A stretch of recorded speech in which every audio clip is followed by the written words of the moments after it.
Okay, my name is Dennis Gill with the Americans in Wartime Museum. Today is 7 December 2018, and I am at the Mission Barbecue in Chantilly, Virginia, and I'm conducting an interview with Mrs. Virginia Peters. Ma'am, if you could state your name and what year were you born? I was born in 1918, And what is your name? Virginia Elizabeth Bergman Peters. Okay. That's my full name, my married name. Right. And what war or conflict did you serve during? During the big war. During World War II? II. And you were in the Navy, is that correct? I was in the Navy. Okay. Did you have any other family members that were in the military? Well, my brother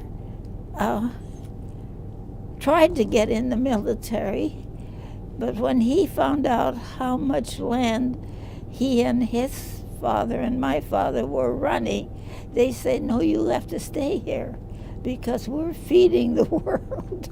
Okay. And we need you there. So they turned him down and he went home. But then, when the war was practically over, they called him in. And he sat for a few months and then they let him home. What branch of the service was he in? He came, by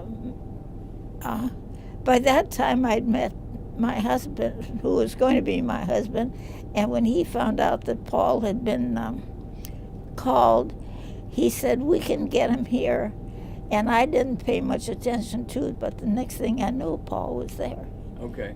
And he sat there for a couple of months, nothing to do because the war was over. Right. Now, do you recall when you heard about Pearl Harbor?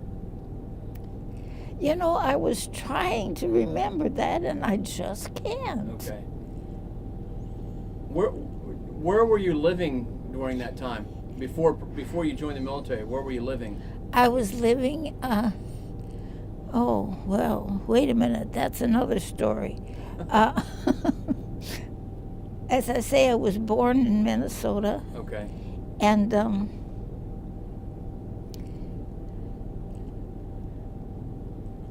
when I graduated, we went to a one-room country school where the teacher taught 8 grades. And when that was over, I wanted to go to high school very badly. And I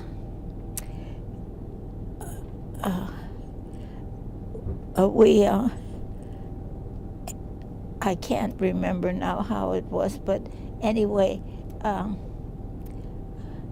we found out that it was 7 miles, and how was I going to get there? And then one of my aunts, Aunt Judy on the Erlandson side, said, if you bring over some clothes every Sunday night, we went to the same church, then you can come and stay with me, and then you can ride down with the son of the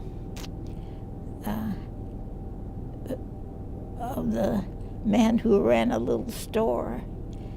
And that's how I got to get my high school. And then another aunt had gotten her nursing degree and somehow gone for a year and gotten a degree that was, what did they call it? Made her practically a doctor. Okay. And she was up right near the border of Canada. And she said, you come and buy the groceries and cook the meals and wash the dishes and a few other things. You can stay with us, and then you can go to a little school up here. I don't even remember the name of it, but it was in the town of Bemidji, Minnesota. And that's where I went to school, got through college. So that had all been a struggle. And then I got a job teaching. And I taught by that time we had come to the war was getting very close. And we had come,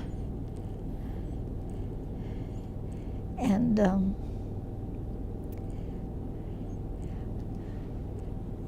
some of my kids that had taught, that I had taught, came back, and they were telling me how they had gotten such good salaries working in defense plants. And about that time, I got a letter from the school system saying that I would be getting a they didn't call it that, but the raise in pay they gave me was just minuscule. And I have to admit, I got so mad, I went down to Minneapolis, St. Paul, and it was the Marines that they had a little slogan, enroll and let a man free to go and do what the war was all about. Right. And so that's how I got in. It wasn't very honorable. It was because I was mad that my kids were making more money than I was. So you went into the Navy, and you went in... Oh, I came into the Navy. That was even worse. It was the Marines that won. So I came down there, and he was asking me things like, what's your favorite sport? I said, sport? He said, yeah, sport. Oh, I hate sports. And something about he asked, so it was my favorite one, and I said, on the rainy days when we couldn't go out. I was getting in it deeper and deeper. And then he said, oh, go down and get some coffee and see, think it over. Because he said, I haven't any billets except, oh, come now, Jenny, you can't have forgotten that. What did they call the enlisted? In the Navy? Yeah. The seamen, I guess, or the plebes, or... No. Sure, they had a lot of names for them. That's what I came down for. In other words, they didn't have any officers opening, and they didn't know whether I really would like to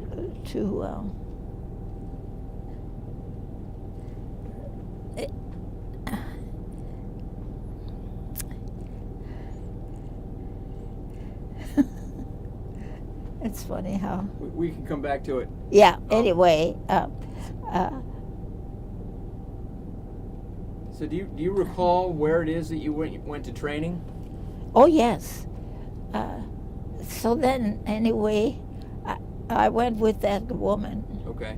And I came with a lot of paperwork already done, right. So they didn't have to stay long. And they said, we think we can use you, and we'll let you know in a few days. So I went home, not knowing anything. And that, I was teaching in a little school, so close to my home, about 27 miles, I think. So Dad came and got me, and I was home for the weekend. And we were sitting in the dining room eating, and the phone rang, and my mother went to answer it, and she came back with kind of a funny look on her face, and she said, Virginia, it's for you. So I went up and answered. This little voice was singing, "When Jenny comes marching home again, hurrah."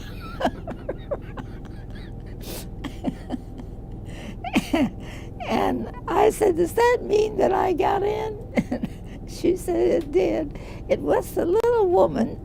She and I both each rented a room from a lady in this little town who took in boarders. And it was before they had, one good thing that comes out of war is we learn a lot about medicine and taking care of people. And so I have a friend now who has operated you could look at her and not know that she had it, but she has the same thing as this little snarled up woman. I went with her to buy shoes one time, and I was just appalled at how misplaced and her feet were. Well, this is all irrelevant, I think. What did you ask me? What can you tell me about your training? Oh, at Smith? Yes. Well, mostly we marched. Okay. They got us up and we marched and we marched and we marched. And we'd be, say, 4 in a row. And then they'd say the 4th row, I forgot the word now. Then we had to stop, and the others marched out. And then they'd call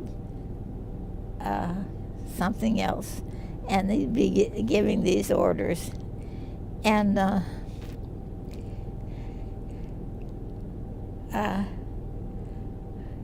I had never been, I got out in the world and I thought, we speak in Minnesota without an accent. And everybody else in the South, in the North, and wherever East, they have funny accents. But this time, we were marching and funny.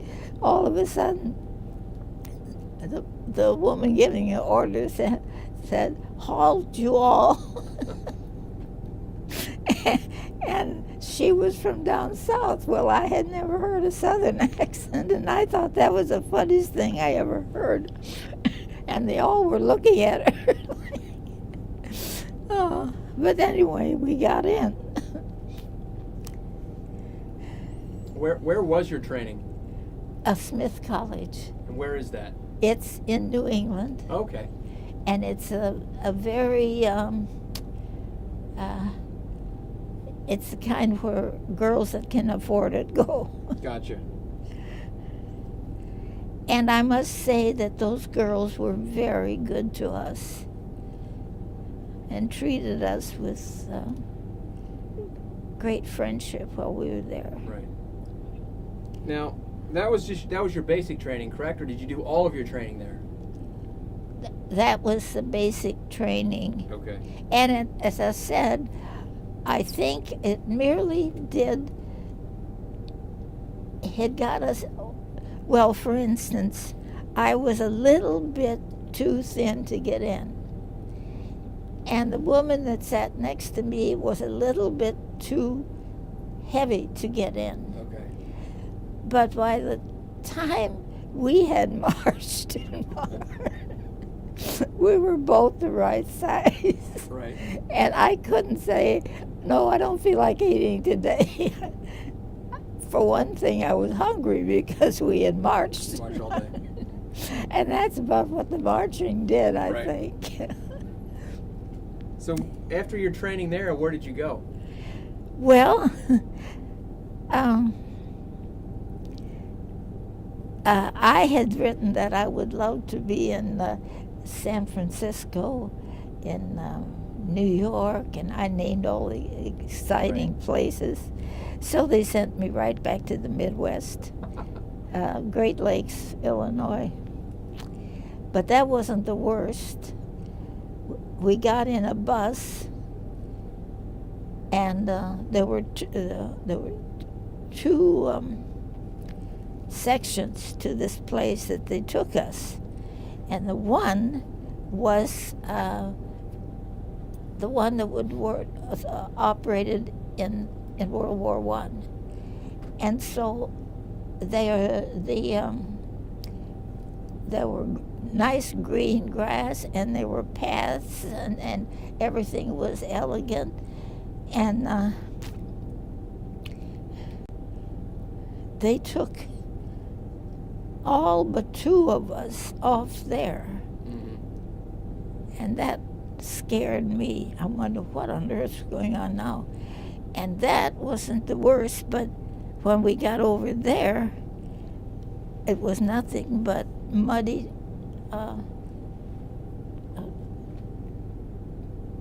you got along in the mud, right. Muddy roads, and nothing, but that was where the work was at the time.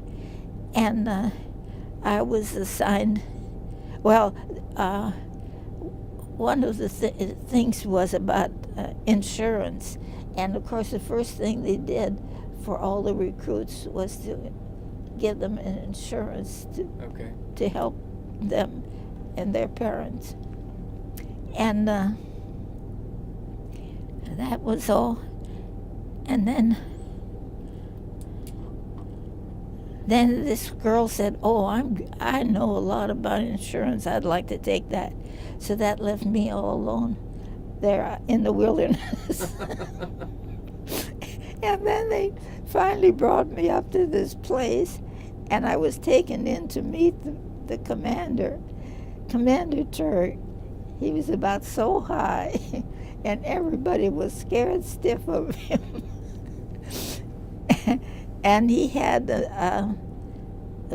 the officer, and then there's the second in command. Okay. And then there was me, and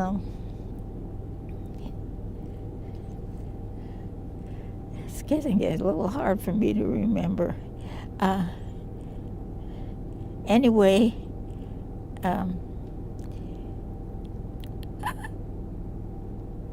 I had a desk outside his office, and I realized that once a week they had a little court, sort of, and I couldn't believe it. These girls would come up, and they were pale, and they were tears on their faces, and they were being given an unacceptable discharge right. from the Navy. And they were all pregnant, and there wasn't a man around. Well, I've thought a lot about it, and I think maybe those men had been sent to sea as fast as they could. That's probably the worst punishment they could give them. But I felt so sorry for those girls. Though I had made up my, they said, "You're all surrounded by men. It must be exciting." I said, "No, they're old." And because they were in their 30s and I was down in the low 20s. And so I said, "It's not so what you expect." Now, what kind of work did you do? Well, the only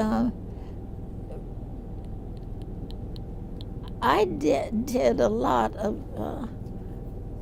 paperwork. Okay. The first thing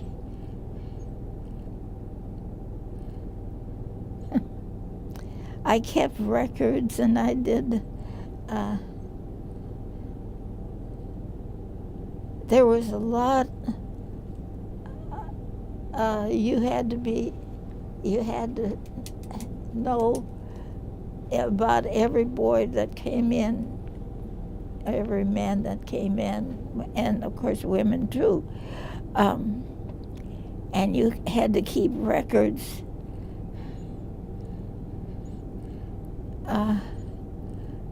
I know there was one thing that I really, and I can't remember it now.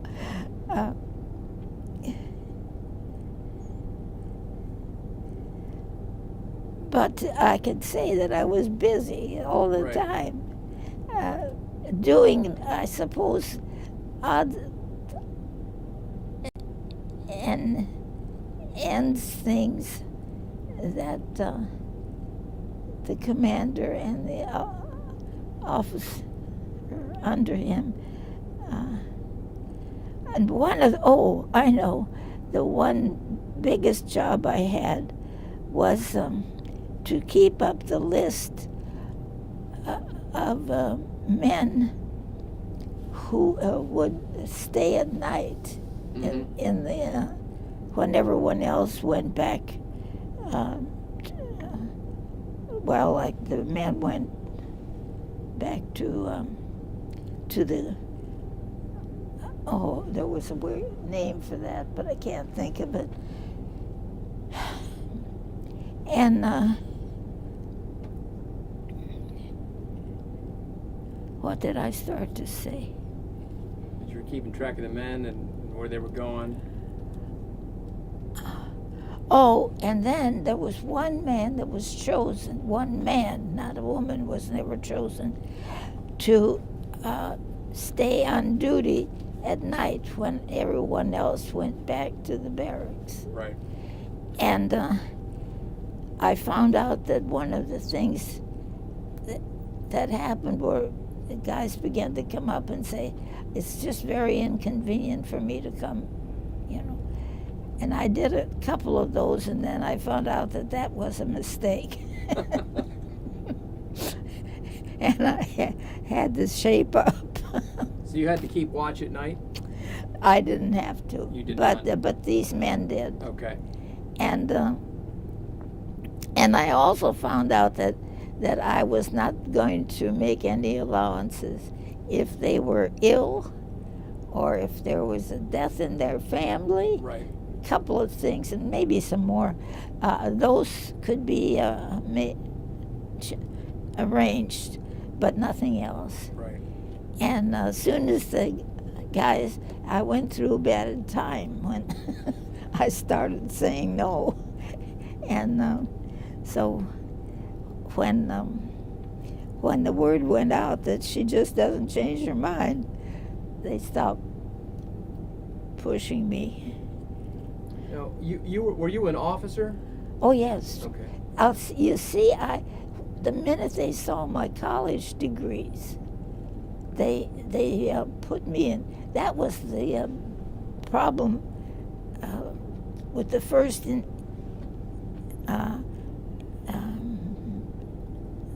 interview. Right. What was it that they called it? There were the officers and there were the Enlisted? enlisted. Okay. And they said they had some enlisted. That was what the man said. And he'd sent me out for coffee finally. And when he said enlisted, I said, enlisted, that's what I came down for. I didn't know anything. You didn't understand the terms. No, I didn't speak the language then. Didn't take long though. Right. For everybody went through that, where they had to learn the language. Now, were you married at the time? Oh no. You were not married yet. Okay. But you But- had family back in Minnesota. Yes. Um, And it was interesting because I went and enlisted because I was mad. I think I told you that, Right. And my brother couldn't, had to go back and farm because they needed the food. Right. And then there was my sister Lucille. There were three of us in the family. My sister Lucille went to a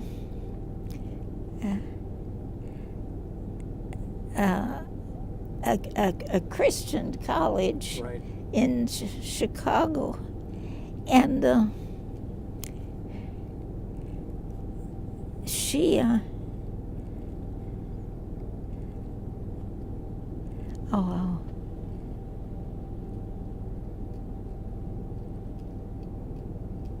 well, anyway, she ended up going to Japan, and she married somebody in Chicago, I think, before she went to Japan, and they went to Japan together. Stayed there for I don't know how many years, and raised 4 children. Right. And they kept them there through elementary school, and then they'd finally manage to get some high school for them. Okay. And then when it was time to go to college, they just sent them home to the United States, and they went that way. Now, did you had an opportunity to keep in touch with your family? You could write them letters or make phone calls, I guess. Yes. I think I don't know how to say it.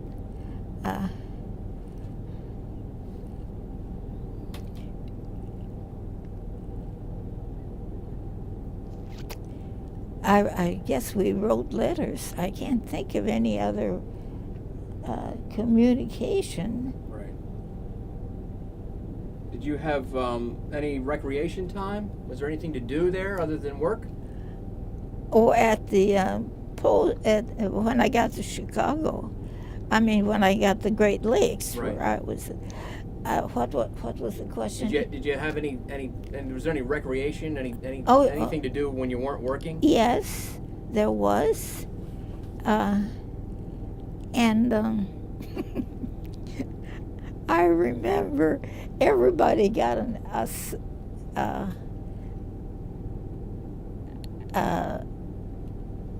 special, when they got to know you, a special name. Right.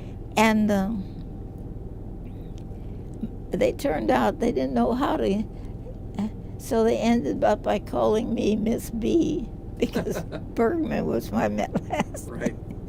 And they had to be, I sat outside the commander's desk, and outside there was all these secretaries and right, so on sitting there working. And some of those guys were very sophisticated and well educated too. I don't know why, but anyway, I finally found out they were the ones that run the place. They were the ones that could lose a paper if they didn't like you. Right.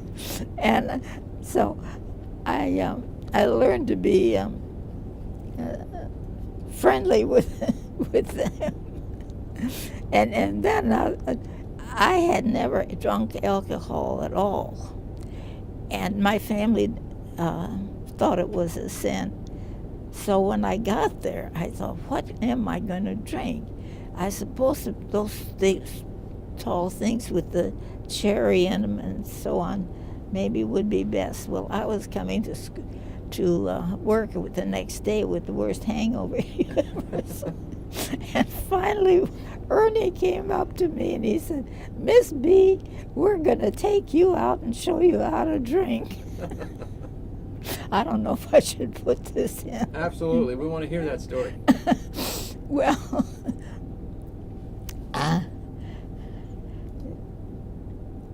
they took me out to drink, and we had a very nice dinner in a really nice little restaurant. Right. And then they said, now, don't drink any of these fancy things with the cherry and I don't know all. Stick to scotch and soda and you'll be all right.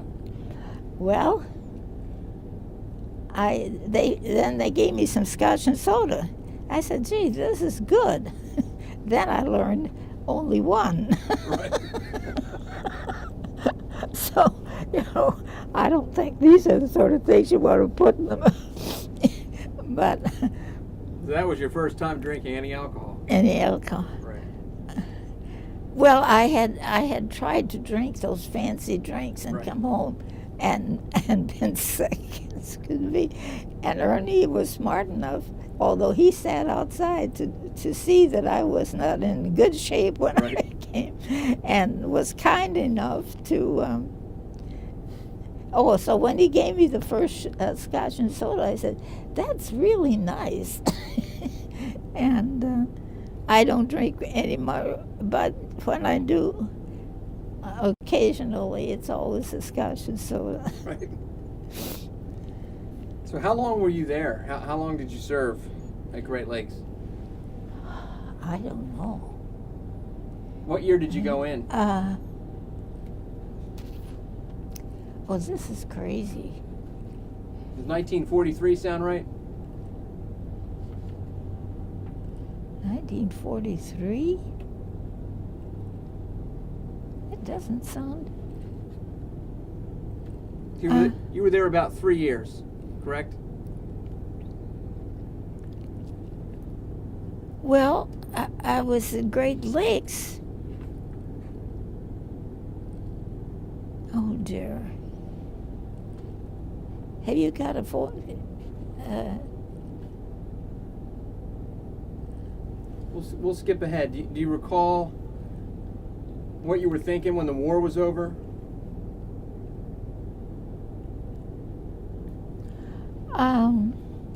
I can go back a little now, I think. Okay. I remember one day when I was sitting at my desk and a very angry young man strides in and throws his papers on the desk and says, "This is ridiculous.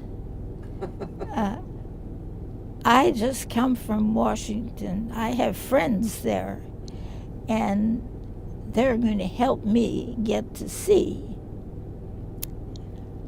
And I said, "Well, that's just fine. But Commander Turk is taking care of you right now, and you better shape up." And he looked kind of surprised, and I said, I mean it. Right. I'm your friend. You do what you're told to do." So he did. And I started meeting him. I remember one time, the first time he asked me to meet him sort of for a date, I came, and there were all men in the bar, and I didn't feel like, so I went and sat out in the hall. Mm-hmm. And he came about 15, 20 minutes later, and he was worried because it was late. But he said, "What in the world are you?" What? And then he came over, and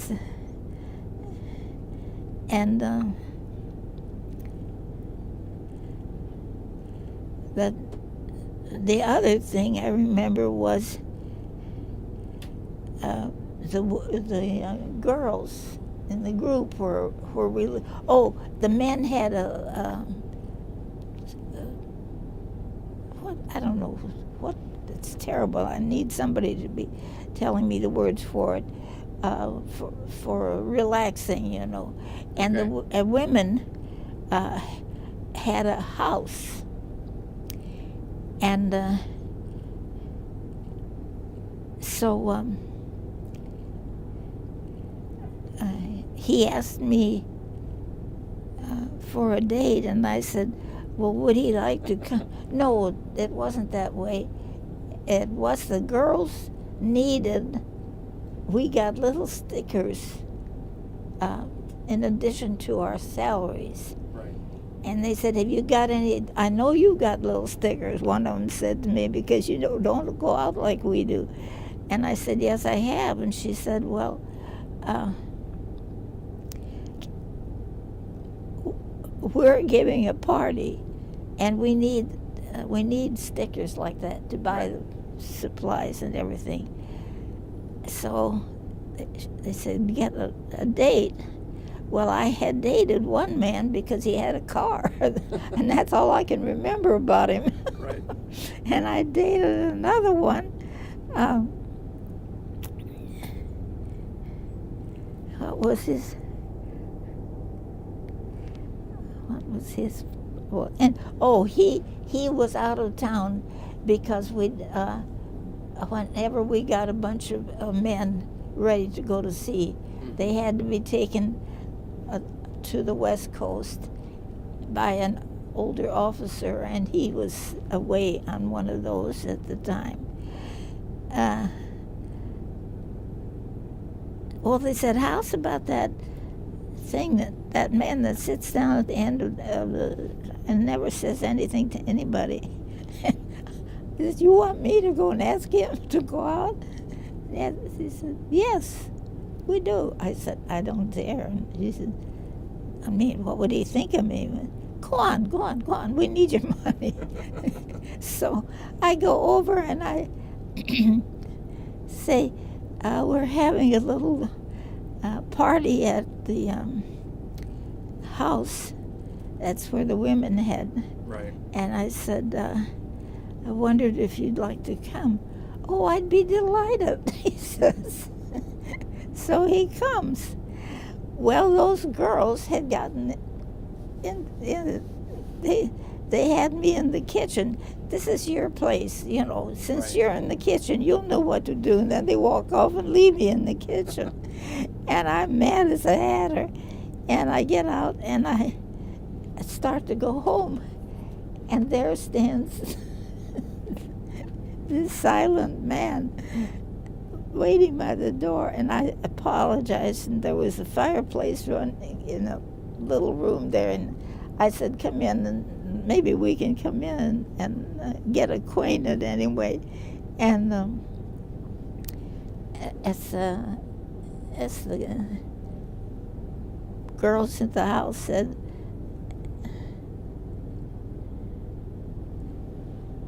that's, what was the expression?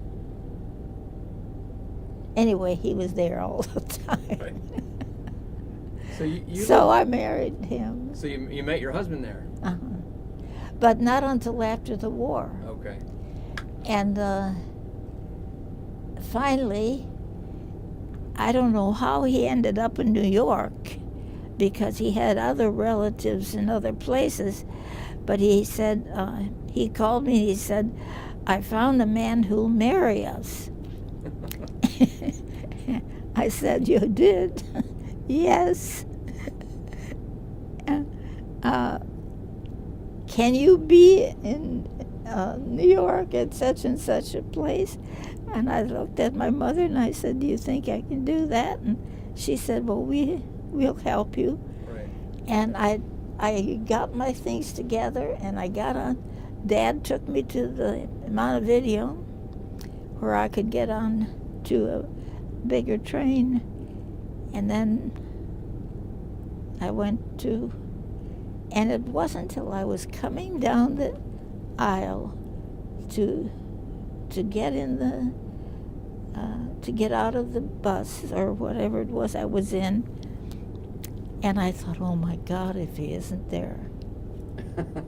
But fortunately, I had only a few steps to take, and he was there. Very good.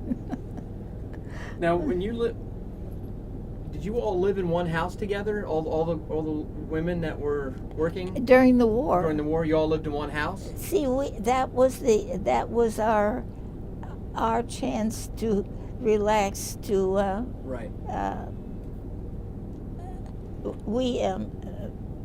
all got extra tickets for food if we didn't want to eat. Okay. But I usually eat in the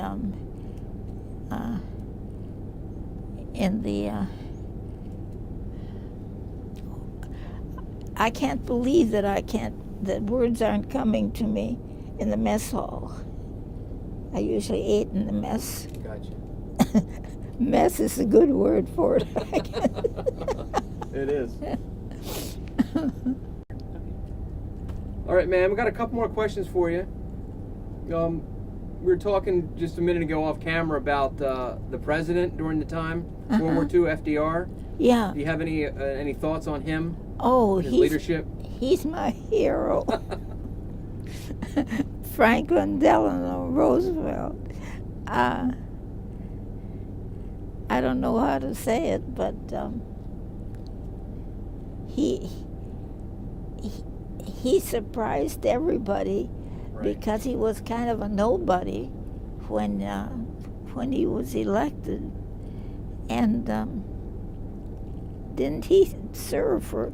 I think he ended up serving 4 years, 4 times. Yes. And all I can say is that I was a yellow dog Democrat myself, and I still am. Because of him? I suppose. Right. What can you tell me when you look back on it, how your experiences during World War II affected your life? How they affected my life? Well, everything that I really cherished happened to me in the Navy. I mean, we had a happy home. There's no question about that. Right. But I think I was. We went. All our life was around the church. Svenska Missionskyrka, and it was Swedish, and we all went to that, and that we had our social events with that and so forth. Right. And just when we were getting ready, I suppose all religions have that. We were going to have a month, several months of. They called it Reda for Preston, read for the pastor. Right. In other words, they were trying to teach you all the things of the church Right. that you should know. And I don't know, can you give me any? That was all. Is there anything that we haven't talked about that you want to document, or do you think we covered it all? I probably left out some important things, but I can't think of them. Right. That's all. Okay. Well, on behalf of the Americans in Wartime Museum, I want to thank you for taking the time to sit down and talk to us. And I especially want to thank you for your service. And I want to present you with one of our challenge coins. Oh. Just as a little token of What's our that? gratitude. So it's a military challenge coin. Can I wear it? Has it? You can't wear it, but you can set it out and look at it. Okay, All right, thank well, you. thank you very much, ma'am. I appreciate your time.